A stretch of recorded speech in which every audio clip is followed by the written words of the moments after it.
Hi friends, welcome to my channel TN72 views. இந்த வீடியோவில் நம்ம எதை பற்றி பார்க்க போகிறோம்னா, நிறைய பேர் கேட்டாங்க, நம்ம உங்களோட பண்ணையோட அப்டேட் கேட்டிருந்தாங்க. அந்த அப்டேட் பற்றி தான் நம்ம பார்க்க போகிறோம். நம்ம பண்ணையில் ஏற்கனவே இந்த பேட்ச் குட்டிகளை எல்லாத்தையுமே நம்ம தீபாவளியை கனெக்ட் பண்ணி நம்ம கொடுத்துட்டோம். அடுத்த கட்டமாக நம்ம ஒரு பேட்ச் வாங்குவோம். நான் அந்த தடவை நம்ம வாங்கலை, ஏன்னா நான் நிறைய நியூஸ் வந்துச்சு, மழை ரொம்ப இருக்கும், அதனால் நம்ம அந்த குட்டிகளை நம்ம வாங்கலை.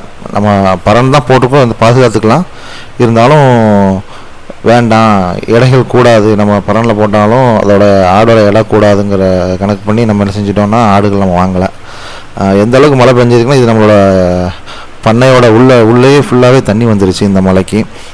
நீங்கள் ஏற்கனவே பார்த்த வீடியோவில் பார்த்தீங்கன்னா, நம்ம கம்பெனிக்கு முன்னாடி உள்ள ஏரியாவே தண்ணியாக நிறைஞ்சிருச்சு. அதில் தான் அங்கே உள்ள ஆட்டுக்காரங்கள்லாம் குட்டிகளை குளிக்க வைக்க ஆரம்பிச்சிட்டாங்க.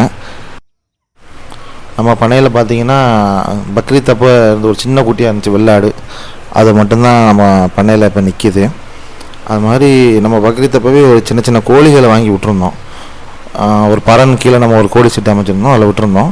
ரொம்ப சின்ன சின்ன கோழிகள் தான் வாங்கி விட்டுருந்தோம். ஒரு ஜோடி 100 ரூபா, வான்கோழிலாம் ஜோடி 400 ரூபா, அந்த மாதிரி தான் வாங்கி விட்டோம். இப்போ பாருங்கள், வான்கோழிலாம் பார்க்க ரொம்ப பிரம்மாண்டமாக இருக்குது. வாத்தெல்லாம் ரொம்ப சின்னதாக வாங்கி விட்டுருந்தோம். நீங்கள் பல வீடியோவில் பார்த்தாலே தெரியும். வாத்தெல்லாம் பார்த்தீங்கன்னா பிறந்த குஞ்சு மாதிரி நான் வாங்கி விட்டுருந்தோம். அதெல்லாம் நல்ல வளர்ச்சியாக இருக்குது. சேவல் பாருங்கள், நல்ல வளர்ச்சி. கிண்ணி கோழிலாம் ரொம்ப சின்னதாக வாங்கி விட்டுருந்தோம். ஓரளவுக்கு நல்லாவே சைஸ் பெருசாகவே வந்திருக்குது.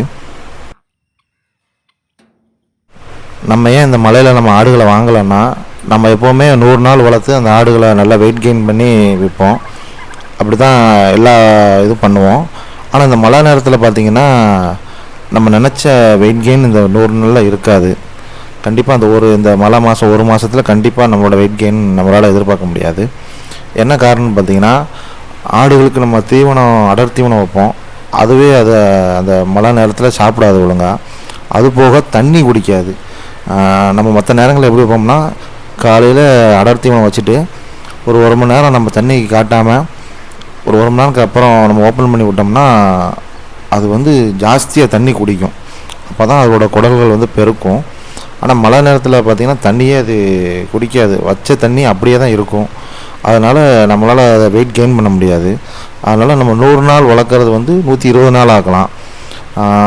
எப்படின்னா, நம்ம பொங்கலை கணக்கு பண்ணியிருந்தோம்னா அந்த டயத்தில் நம்மளால் அந்த வெயிட் கெயின் பண்ணியிருக்க முடியாது.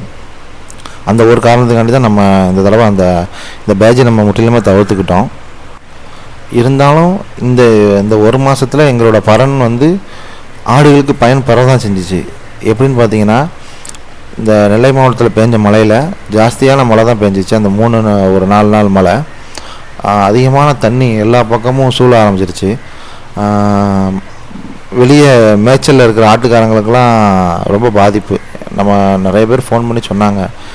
அதில் நம்ம குட்டிகளும் பார்க்குற ஒரு ஆட்டுக்காரர் நமக்கு ஃபோன் பண்ணியிருந்தாப்புல, மாமா இந்த மாதிரி ஆடுகள்லாம் நொண்டுது, சின்ன சின்ன குட்டிகளை மட்டும் உங்களோட பறனில் கொஞ்சம் 4 நாள் போட்டுக்கிறேன்னு சொல்லி ரெக்வஸ்ட் பண்ணி கேட்டிருந்தாங்க. தாராளமாக போட்டுக்கோங்க மாமான்னு சொல்லியிருந்தோம். ஒரு 15 குட்டிக்கிட்ட ஒரு 3 நாள் நம்ம பறனில் தான் அந்த ஆடுகள் கறந்துச்சு. கொஞ்சம் ரெக்கார்ட் பண்ணி தான் அது கொண்டு போயிருந்தாங்க. இதுக்கு நம்ம பறன் கண்டிப்பாக பயன் பெற்றுச்சு. அதுவுமே அவங்க நம்பினாங்க. பரவாயில்ல, பறனில் தான் இப்படியும் நம்ம செய்யலாங்கிற மாதிரி அவங்களுமே நம்ம வீட்டில் இப்படி ஒன்று அமைச்சிருந்தா நமக்கு ஒரு சேஃப்டி தாங்கிறத உணர்ந்துக்கிட்டாங்க. இன்ஷால்லா நம்ம அடுத்த கட்ட பேட்ச் எப்போ வாங்கணும்னு பார்த்திங்கன்னா, பொங்கலுக்கு அப்புறம் நம்ம வாங்க ஆரம்பிச்சிருவோம். அது ஒரு 80% முழுக்க நம்ம பக்ரீத்தை பேஸ் பண்ணி சில குட்டிகளை வாங்கிடுவோம். அது போக நடுவில் தேவைப்படுற குட்டிகளுக்கு, கல்யாணம் ஆர்டர் போனவர்களுக்கும் நம்ம குட்டி வாங்கிடுவோம். இன்ஷால்லா இனிமேல் அந்த பொங்கலுக்கு அப்புறம் நம்மளோட பண்ணையோட அப்டேட்டு அடிக்கடி வந்துடும். இன்ஷால்லா நீங்கள் ஃபாலோ பண்ணிக்கோங்க. இது நம்ம இப்போதைக்கு பண்ணையில் உள்ள அப்டேட்டு. இப்போதைக்கு நம்ம பண்ணைகளில் முழுக்க அந்த கோழிகளும், வாத்து, வான்கோழி, கிண்ணி கோழி, கருங்கோழி எல்லாத்துலேயுமே நம்ம ஒவ்வொரு ஜோடி தான் வாங்கி விட்டுருந்தோம். என்ன தான் இருக்குதுன்னு அல்ஹம்துலில்லாஹ் நல்லா இதுவுமே நல்ல க்ரோத் இருக்குது. நம்ம எதிர்பார்த்ததோட கோழி குஞ்சுகளும் நல்லாவே நம்ம பண்ணையில் வளர தான் செய்யுது. இன்ஷால்லா கண்டிப்பாக இனி நம்மளோட பண்ணையில் அடுத்தடுத்த அப்டேட் வரும். பொங்கலுக்கு அப்புறம் இந்த காலியாக இருக்கிற இந்த ஷெட்டு இன்ஷால்லா கண்டிப்பாக அடுத்த மாதத்தில் ஆடுகளாக நிறைக்கப்படும். துவா செய்யுங்க. நம்மளோட TN72 வியூஸ் சேனலை சப்ஸ்கிரைப் பண்ணுங்கள், ஷேர் பண்ணுங்கள், கமெண்ட் பண்ணுங்கள், பெல் ஐக்கானை கிளிக் பண்ணுங்கள், மற்ற ஆளுகளுக்கு ஷேர் பண்ணுங்கள். அஸ்ஸலாமு அலைக்கும், பாய்.